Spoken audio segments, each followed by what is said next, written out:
દેશમાં UG medical એટલે કે MBBS કરવા માટે નેશનલ ટેસ્ટિંગ એજન્સી દ્વારા લેવાતી નીટની પરીક્ષા દેશભરમાં આજે યોજાઈ છે।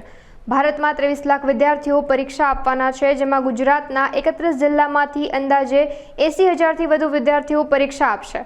રાજકોટમાં જુદા જુદા 13 કેન્દ્ર પર 6,313 વિદ્યાર્થી નીટની પરીક્ષા આપવાના છે, ત્યારે ધર્મેન્દ્રસિંહ આર્ટ્સ કોલેજ ખાતે 300થી વધુ વિદ્યાર્થી પરીક્ષા આપશે।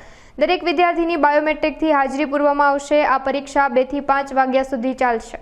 ડોક્ટર ધરતી જોશી, અમારું સેન્ટર છે HNHB Kotak institute of science. આ વખતે તંત્રએ ખૂબ જ સરસ કામગીરી રાખી છે। કલેક્ટરશ્રીની સૂચના પ્રમાણે નાનામાં નાની વાતોનું સેન્ટર પર સગવડતાઓ છે એ મળે એનું ધ્યાન રાખવામાં આવ્યું છે। ફાયર સેફટી જો ન હોય તો પણ એ લોકો એજન્સી દ્વારા અમને મદદ કરી છે। CCTV છે એના દ્વારા અત્યારે ઓલરેડી વેબકાસ્ટિંગ ચાલુ છે અને ખૂબ નાની નાની સૂચનાઓ છે એ દરેકનું છે એ તંત્ર દ્વારા ધ્યાન રાખવામાં આવ્યું છે। વિદ્યાર્થીઓમાં ખૂબ જ ઉત્સાહ છે, કારણ કે આ એમની કારકિર્દી માટેની ખૂબ મહત્વની પરીક્ષા છે અને આમના ઉપર જ એનું કેરિયર છે એ ડિસાઇડ થવાનું છે।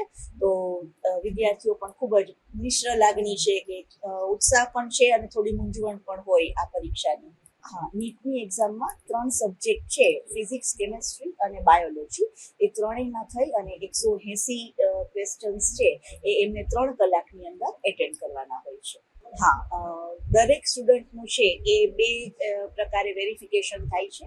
પોલીસ વેરિફિકેશન થાય છે, ફ્રિસ્કિંગ એજન્સી દ્વારા વેરીફાઈ કરીએ છીએ સ્ટુડન્ટને, અને બાયોમેટ્રિક પદ્ધતિથી એમના એડમિટ કાર્ડને વેરીફાઈ કરી અને એમને એન્ટર કરવામાં આવી રહ્યું છે।